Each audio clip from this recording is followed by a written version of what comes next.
Shalom, salam berkat dari kami untuk pendengar sekalian.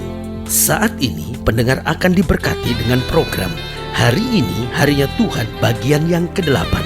Sebuah program rohani tentang doktrin Alkitab yang menolong kita untuk semakin tertanam dalam kebenaran firman dan bertumbuh dalam kemuliaan. Bersama hambanya, Pendeta Gilbert Lumwendong, STH. Banyak orang merasa doktrin Alkitab sebagai sesuatu yang membingungkan. Tetapi tahukah saudara bahwa doktrin Alkitab intinya adalah memahami Alkitab dengan benar, dengan pemahaman yang sistematis, sehingga kita terus dapat tertanam di dalam kebenaran firman, sehingga kita terus bertumbuh di dalam kemuliaan Allah. Buka hati saudara sekalian untuk menerima berkat-berkat firman-Nya hari ini. Pembahasan tentang kehendak Allah selalu adalah pembahasan yang sangat menarik. Kenapa saya katakan bahwa pembahasan tentang kehendak Allah adalah pembahasan yang sangat menarik? Karena secara jujur kita akui bahwa setiap kita ingin sekali mengerti kehendak Allah. Karena saya percaya kalau kita tahu saja kehendak Allah, maka kita akan selalu berjalan dalam kehendak Allah. Ada banyak orang yang berkata begini, aduh kalau saja Tuhan tuh bisa ngomong gitu, ngomong kasih tahu deh gitu sama saya apa sebetulnya kehendaknya, saya pasti akan jalanin. Cuman kadang-kala saya susah gitu untuk ngerti kehendak Allah. Banyak orang ingin sekali ngerti kehendak Allah, tetapi menurutnya kehendak Allah itu sulit. Makanya tidak sedikit zaman sekarang orang yang senang datang ke orang-orang yang disebut dalam tanda petik nabi-nabi modern, yang kita bisa tanya kepada, lalu dia sampaikan ini kehendak Tuhan, lalu dia mulai ngomong Does the say the Lord to me, ya kan? Wah ini loh yang Tuhan ngomong sama saya gitu. Demikianlah firman Tuhan. Bahkan yang lebih parahnya lagi, kemudian ternyata nabi-nabi itu hanya nabi-nabi palsu yang ngomong mengatasnamakan Tuhan, sementara Tuhan tidak pernah berbicara apa-apa. Itu sebabnya di akhir zaman ini banyak orang dapat disesatkan. Belum lagi orang yang bilang, oh kalau mau dengar suara Tuhan mesti bayar dulu sekian juta, nanti baru saya sampaikan suara Tuhan. Karena suara Tuhan itu tidak murah, suara Tuhan itu bukan gampangan, suara Tuhan itu suara yang mahal, suara Tuhan itu suara yang berkualitas. Lihat saudaraku yang kasih dalam Tuhan, mulai diputar balikanlah firman Tuhan demi kepentingannya sendiri. Saudaraku yang kasih dalam Tuhan, Allah tidak pernah berubah. Allah tidak pernah memakai orang sebagai nujum-nujum modern, di mana orang duduk lalu kita bertanya dan dia menjelaskan suara Tuhan. Saudaraku yang kasih dalam Tuhan, Allah tetap berbicara melalui firman-Nya. Alkitab berkata di zaman dulu Allah berbicara melalui nabinya, tetapi sekarang dia berbicara melalui Roh Kudus. Roh Kudus berbicara melalui firman. Allah masih memakai nabi-nabinya, tetapi saudaraku yang kasih dalam Tuhan, tidak lagi untuk berbicara pribadi ke pribadi, tetapi Allah berbicara kepada nabi-nabinya sebagai bentuk visi yang besar kepada gereja, kepada bangsa, kepada negara. Allah mengutus nabi-nabinya, tetapi untuk pribadi demi pribadi, Allah sekarang kembali berbicara melalui firman-Nya, back to the Bible. Dan waktu kita mau ngerti kehendak Allah, kita punya hati yang harus bersih untuk senantiasa mendengar suara Roh Kudus. Kita mesti hidup dalam firman Tuhan, kita berjalan dalam kekudusan, kita akan memahami kehendak Tuhan. Haleluya. Selamat datang dalam program kita hari ini, Harinya Tuhan, sebuah program rohani yang mengingatkan kita betapa pentingnya kita menjadikan firman Tuhan sebagai dasar keseharian hidup kita. Karena selama kita menjadikan firman Tuhan sebagai dasar keseharian hidup kita, maka langkah-langkah kita adalah langkah-langkah yang berjalan dalam kemenangan. Haleluya. Dan dalam program ini kita memang sedang bicara tentang kehendak Allah. Nah, saudaraku yang kasih dalam Tuhan, saudara dapat mengirimkan surat, dapat mengirimkan email saudara dan menyampaikan kesaksian-kesaksian, karena kita sudah terima banyak-banyak kesaksian yang sungguh menjadi kekuatan buat kita di dalam Kristus. Dan saudara-saudara, kita percaya bahwa untuk dapat melayani saudara, bagi saya adalah sukacita tersendiri. Ini anugerah yang luar biasa, karena banyak-banyak saudara menerima kekuatan iman melalui program ini. Dan saya percaya selama kita gali firman Tuhan, selama kita hidup dalam firman Tuhan, selalu kita melihat kemenangan yang luar biasa. Haleluya. Nah, saudaraku yang kasih dalam Tuhan, ini kesempatan saudara untuk ambil Alkitab saudara, dibuka dalam 2 Korintus pasal 1, 2 Korintus pasal 1 ayat yang pertama sampai ayat yang kedua. Dikatakan demikian, dari Paulus yang oleh kehendak Allah menjadi Rasul Kristus Yesus, Dan dari Timotius, saudara kita, kepada jemaat Allah di Korintus, dengan semua orang kudus di seluruh Akaya, kasih karunia dan damai sejahtera dari Allah Bapa kita dan dari Tuhan Yesus Kristus menyertai kamu. Saya tertarik kalimat ini dari Paulus yang oleh kehendak Allah menjadi rasul Kristus Yesus. Kalimat ini menarik. Dalam salamnya Paulus tekankan tentang satu kata yang penting di sini, yaitu tentang kehendak Allah.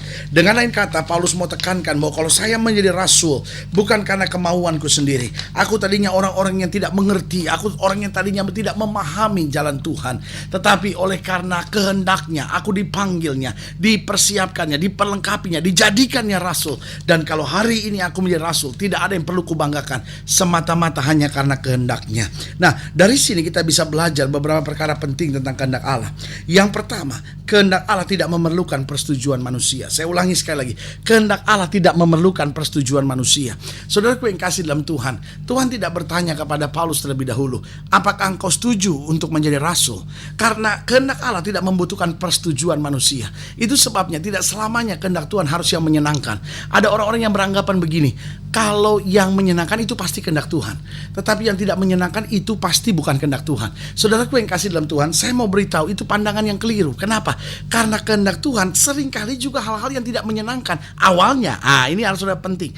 Awalnya tidak menyenangkan, tapi kehendak Tuhan ujungnya pasti kemenangan. Nah, ini bedanya antara kehendak Tuhan dengan kehendak manusia. Makanya Alkitab bilang tegas, jalanmu bukanlah jalanku, rancanganku bukanlah rancanganmu. Kenapa? Karena manusia sekarangnya mau senang, ujungnya lihat aja nanti.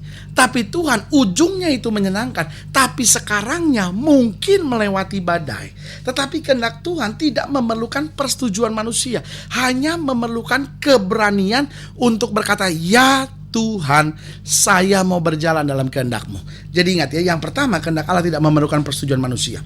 Yang kedua, pelajaran yang saya tangkap dari ayat bacaan ini, bahwa kehendak Allah tidak dapat dihambat oleh siapapun. Paulus boleh saja menjadi orang yang keras, waktu itu namanya Saulus. Dan saudaraku yang kasih dalam Tuhan, dia menganiaya gereja Tuhan. Bahkan sekarang dia berangkat ke Damsyik dengan satu surat kuasa dari imam-imam kepala untuk dia dapat menghambat, menyerang, bahkan membunuh orang-orang percaya. Dia dapat membakar gereja, menghancurkan rumah-rumah ibadat pada zaman itu. Tapi saudaraku yang kasih dalam Tuhan, kehendak Allah tidak dapat dihambat oleh siapapun. Ketika waktu Tuhan terjadi dalam hidupnya, dia harus taat, tunduk, dan akhirnya menerima Yesus sebagai Tuhan dan Juru Selamat. Jadi saudaraku yang kasih dalam Tuhan, itu sebabnya selalu saya bilang, kita gak pernah perlu panik, kita gak pernah perlu kecewa. Tuhan kapan dia bertobat? Tuhan kapan suami saya bertobat? Loh, kehendak Allah tidak dapat dihambat oleh siapapun kok. Tepat di waktu Tuhan akan terjadi. Tugas kita hanya hidup dalam kasih, tetap tabah, tetap setia, tetap tekun, dan kita lihat kemenangan itu. Yang ketiga saya pelajari, bahwa kehendak Allah itu jelas dan terarah. Makanya dikatakan di sini, dari Paulus yang oleh kehendak Allah menjadi rasul Kristus Yesus, jelas dan terarah. Bukan sekedar melayani lalu gimana ya? No, enggak. Paulus ngerti panggilannya bukan sekedar hamba Tuhan. Panggilannya bahkan bukan sekedar gembala sidang. Panggilannya jelas sebagai rasul Yesus Kristus. Jadi Alkitab sudah tegaskan bahwa Allah bukanlah Allah yang menciptakan kebingungan. God is not the author of confusion. Allah itu bukan Allah yang menciptakan kebingungan. Allah kita itu adalah Allah yang jelas dan terarah. Jadi yang pertama, kehendak Allah tidak memerlukan persetujuan manusia. Yang kedua, kehendak Allah tidak dapat dihambat oleh siapapun. Dan kehendak Allah itu jelas dan terarah. Kehendak Allah tidak pernah membawa kita kepada kebingungan. Asal saja kita mau setia, asal kita mau hidup dalam firman. Persoalannya kita gak mau hidup dalam firman, makanya kita bingung. Persoalannya kita gak mau hidup dalam kekudusan. Persoalannya hati kita gak bersih. Itu yang membuat kita bingung. Karena untuk memahami kehendak Allah ada 3 hal yang penting. Yang pertama, hati kita harus bersih. Yang kedua, hidup kita harus sesuai dengan firman. Dan yang ketiga, kita harus senantiasa berjalan dalam kekudusan. Dan waktu 3 ini kita pegang dalam hidup kita, maka otomatis jalan kita adalah jalan yang menyenangkan hati Tuhan. Karena kita akan tetap berada dalam kehendak Tuhan. Jadi ingat ya, yang pertama, kehendak Allah tidak memerlukan persetujuan manusia. Yang kedua, kehendak Allah tidak dapat dihambat oleh siapapun.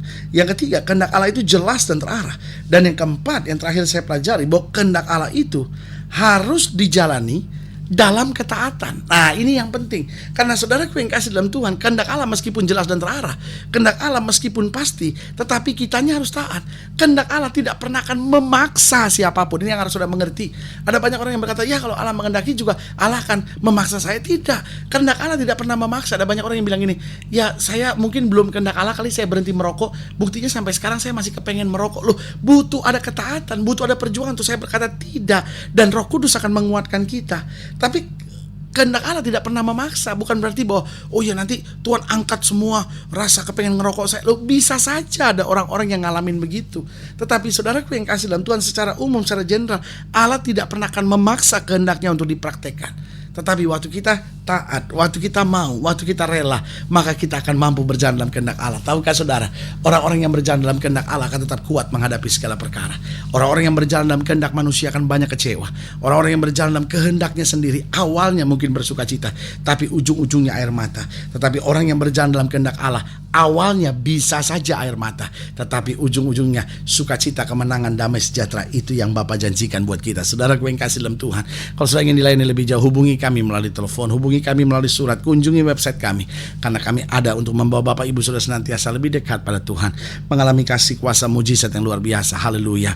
Dalam program ini secara khusus juga saya mau berdoa untuk setiap saudara sekalian, saudara-saudara yang sakit, saudara-saudara yang berbeban berat, saudara-saudara yang mungkin hari-hari ini sedang bingung untuk memahami kehendak Allah. Mungkin saudara berkata, saya pacaran, saya nggak tahu apa kehendak Allah sebetulnya dalam hidup saya. Atau mungkin saudara seorang yang mau bangun sebuah usaha dan saudara bingung, aduh apa ya kehendak Tuhan untuk usaha yang saya mau bangun ini. Mungkin ada banyak hal yang saudara masih berjuang untuk memahami kehendak Allah. Saudaraku yang kasih dalam Tuhan, saya percaya tidak kebetulan saudara mendengarkan program ini. Roh Kudus siapkan saudara untuk melihat kemuliaan Tuhan yang luar biasa. Saudara boleh taruh tangan kanan saudara di dada dan kita doa. Bapa, dalam nama Yesus, hamba doa buat yang sakit, hamba doa buat yang berbeban berat, hamba doa buat setiap mereka yang menghadapi masalah, rumah tangga yang sedang goncang, orang-orang muda yang sedang dihantam badai, keadaan ekonomi yang sedang goyah. Bapa, hamba doakan di dalam nama Yesus. Secara khusus hamba doa untuk setiap mereka yang sedang bingung karena ada keputusan yang harus mereka ambil. Mereka bingung untuk memahami kehendak Allah. Bapak, melalui program ini hamba berdoa di dalam nama Yesus, Bapak singkapkan sehingga mereka memahami kehendak Allah, berjalan dalam kehendak Allah, dan melihat kemuliaan Tuhan dinyatakan. Di dalam nama Yesus kami berdoa. Haleluya. Amin. Saudaraku yang kasih dalam Tuhan, kita sudah berdoa. Ingat, Allah tidak pernah lalai menepati janjinya. Inilah saatnya buat kita untuk bangkit bersemangat, bersuka cita dalam segala perkara, karena kita tahu Allah memerintahkan malaikatnya untuk berkemah di sekeliling orang yang takut akan Dia. Haleluya. Doa saya menyertai saudara. Sampai berjumpa program berikut, dan jangan lupa jadikan hari ini harinya Tuhan. Haleluya.